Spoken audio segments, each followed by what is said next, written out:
What's going on, you guys? It's your Huggable Hipster here, and welcome back to today's episode of The Casual Nerd, where we are going to be reviewing the trailer for The Medium, amongst other things, but I'm really excited, so let's dive in. I'm very much looking forward to this game. Number one, because it has the same composer that worked on the game Silent Hill 2. That's the main reason. That's numero uno. Main reason. But number two, it just looks very Silent Hill-esque. It has a lot of the same vibe to it, and I haven't seen the entire trailer. I've seen only bits and pieces of it, so I'm just really looking forward and seeing how it all comes together. They came out with like a longer trailer that was 2 minutes and 19 seconds, so let's get into it. May contain content inappropriate for children. You should have read the disclaimer at the beginning of my video then. Alright, let's get into it. Oh my god, I feel like a kid in a candy store right now. Ooh.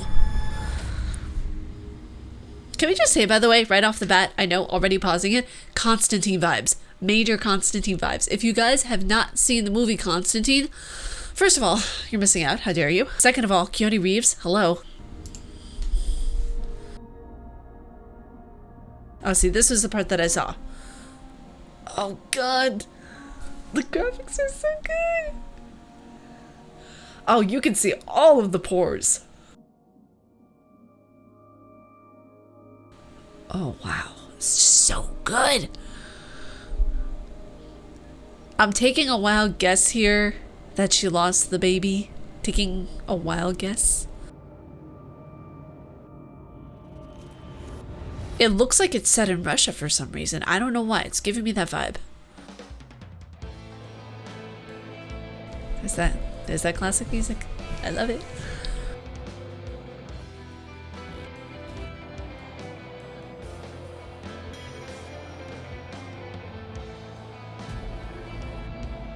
You see, I don't like his character. The cop guy, I don't like his character. For some reason, I already have a bone to pick with him, and I don't even know the full-on character yet.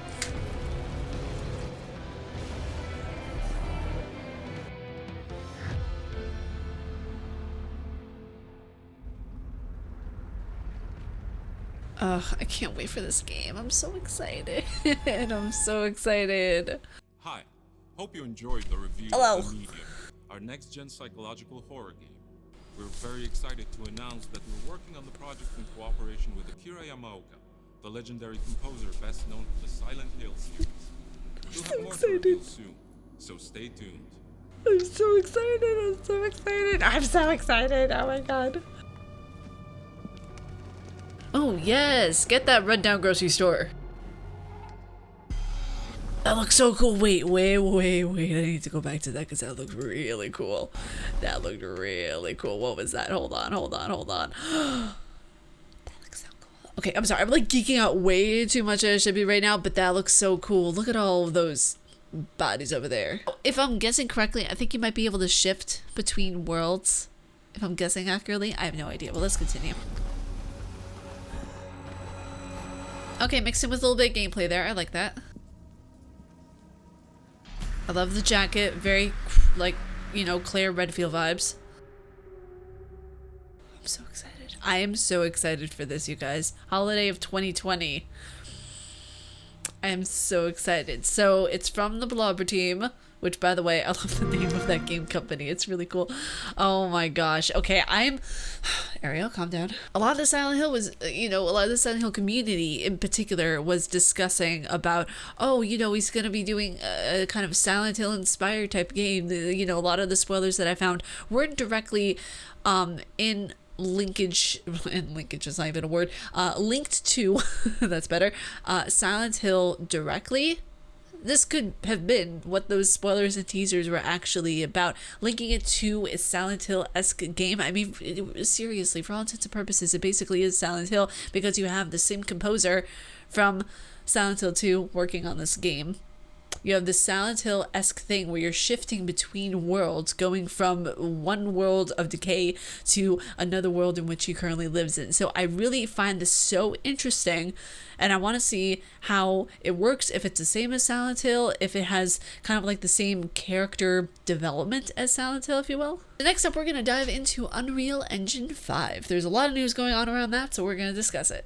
Now, the first look at Unreal Engine 5 was released a few days ago, and it is absolutely stunning. States here in the article that introducing Lumen in the Land of Niantic, a real-time demo running live on PlayStation 5. The way that the graphics are done, the way the gameplay is structured, it's so beautiful.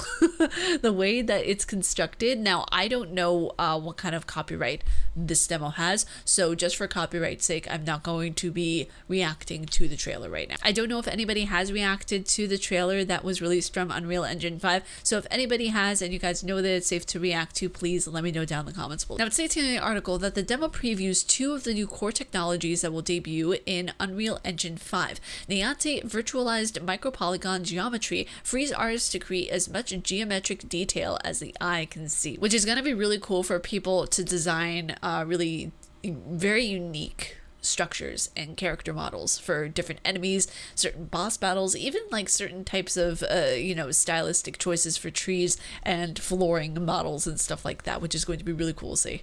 Niantic virtualized geometry means that film quality source art comprising of hundreds of millions or billions of polygons can be imported directly into Unreal Engine. Anything from ZBrush sculpts to photogrammetry scans to CAD data, and it just works. Niantic geometry is streamed and scaled in real time, so there are no more polygon count budgets, polygon memory budgets, or draw count budgets. There's no need to bake details to normal maps or manually author loads, and there is no loss in quality, which I know for a lot of developers is going to be essential to use. Now, another aspect of this that's going to be coming to Unreal Engine 5 is Lumen, which illuminate light, a light aspect control, if you will. A fully dynamic global illumination solution that immediately reacts to a scene and light changes, which means that the developmental system and the way that the programming is for Unreal Engine 5 is probably out of this world. The fact that it can do it automatically, that's what's really impressive. Now, it continues on saying that the system renders diffuse into reflection with infinite bounces and indirect specular reflections in huge detailed environments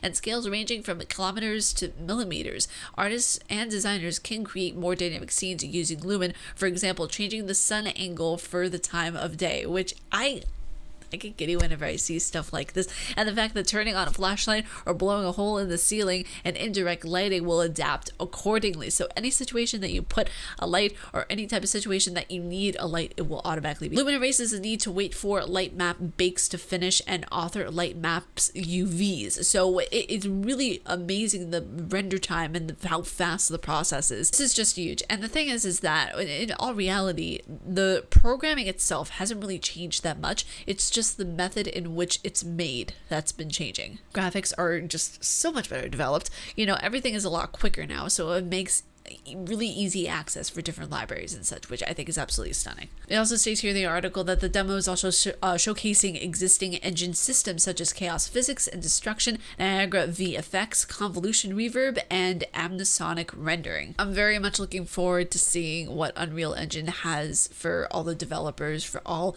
of the graphic designers in the near future.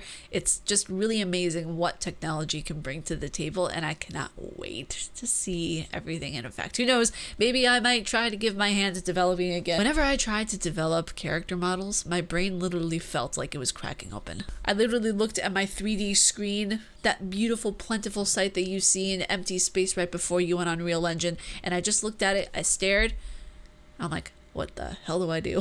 Keep in mind, this was back in 2016 before any of these kinds of updates were made. So I'm really excited to see if this makes using all of the functions easier, if it adds anything to it. So I guess I'll just have to wait and see. So I'm really, really excited. So next up, we're going to talk about some Witcher 4, and I think Geralt might actually be gone for good. So the header states here, The Witcher 4, Geralt's gone for good and definitely coming in everything else we know so far about the demise. Everybody's speculating, will there be a Witcher 4? Will there not be? Will there be? Calm down, okay? I got the explanation right here. While I'm not going to say anything for certain, and I'm not going to be that person that says, yep, I know this for a fact, I'm going to give you educated assumptions, and I'm going to help y'all along the process of thought. How about that? Now, it states here in the article that the devs are basically saying CD Projekt Red CEO Adam Kaczynski has already basically confirmed that there will be another Witcher game. It just won't be called Witcher 4, so it's looking like the next game is a few years away from right now. And the Witcher 4 will exist in some form, some way, somewhere out there beneath the moonlight. It's quite a ways off, okay? Just accept the fact that it's going to be coming, but it's going to be a few years off, maybe a 2023 release date. Now, my prediction is that, and this is just my opinion, okay, don't take it for fact. Don't be like, oh my God, she said this, it must be truth. No, don't take it for fact. Don't run off with it. Just hear me out. My guess is it's going to be released 2023 at E3. There's going to be a small trailer for it. It's not going to be this big, massive thing of where they're going to make like a 4 to 6 minute trailer for. They're going to make like a minute and a half trailer just showcasing a slight bit of it, and then that's what I'm predicting. Maybe it'll come true, maybe it won't. I was right about Gears of War 4 and 5, so we'll see what happens. But either way, I really hope that there's another Witcher game. I mean, I still have to play the third one, but we'll see. I mean, you know, I might just play that one on my own time because there's a lot of nudity in Witcher 3. Lots of them titties. So next up, we're going to talk about some more Assassin's Creed Valhalla. And it's bringing back the insta-kill. How about that? You guys like some good insta-kill. This is basically an homage to the hardcore fans of the Assassin's Creed entire franchise, basically, because from what I was hearing, there have been a lot of insta-kills within the franchise. Now, the new game will be a mixture of the best of what's come before, plus some new things all set around in the same motion. There have been so many different concepts, so many different ways that Assassin's Creed has done their storylines, so many different ways that they've gone about it. This time, they're doing it with Vikings. Even the littlest details can be a big thing about this game. I even saw a review that actual Vikings did to the trailer, and they were pretty impressed. Now, if you're not an Assassin's Creed devotee, it probably won't seem like much to you, but there's a lot that they're doing with this game that is thoroughly impressive. I feel like with this Assassin's Creed game, though, it could be the comeback that it's needed all along. Kind of like how Resident Evil, whenever they rebooted the entire series and redid the entire franchise, the gaming mechanism, everything like that, even the menu options and first-person settings, we got Resident Evil 7, and it was a pretty damn impressive game. I feel like this is the comeback that Assassin's Creed Valhalla is going to be getting. Let me know what you guys think down in the comments below. Are you guys massive Assassin's Creed fans? Are you guys excited for Valhalla? Are you guys excited to get your hands dirty and get your pitchforks ready and yell huzzah?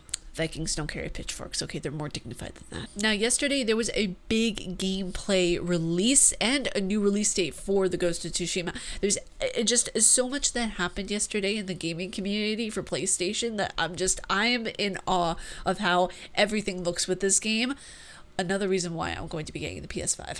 Now, it states here in the article that the Ghost of Tsushima gameplay details are finally out in the wild after years of anticipation, thanks to the latest State of Play broadcast from PlayStation. I love it. 18 minutes, by the way. They were glorious 18 minutes. With 18 minutes of footage that showcase exploration, combat, stealth, customization, and even details for an impressively knitted out photo mode, it was definitely worth the wait. There was more than enough detail in the video to pour over for the Ghost of Tsushima's release date on July 17th, which is not that far away. The developer Sucker Punch teased that it has so much more to show in the future, which makes me think that this is going to be one of the most massive open world games to date besides Red Dead Redemption 2.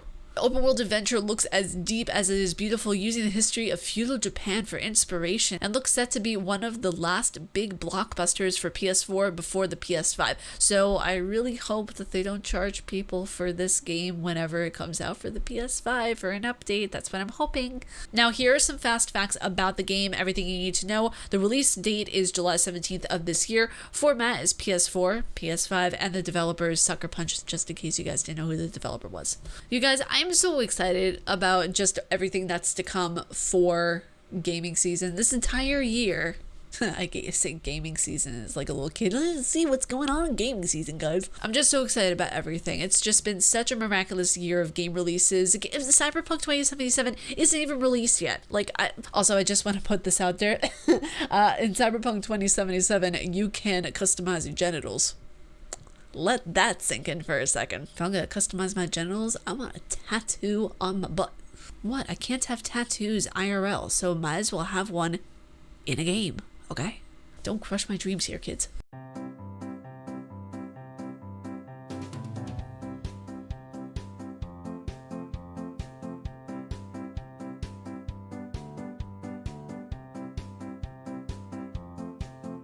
But that's it for me. If you guys like my face and what I do, please be sure to subscribe and hit that bell down below, because I make videos every Monday, Wednesday, double uploads on Friday, and sometimes songs on Saturday, depending on what I want to cover. Stay casually nerdy, you guys, and I will see you all in the next video. Peace.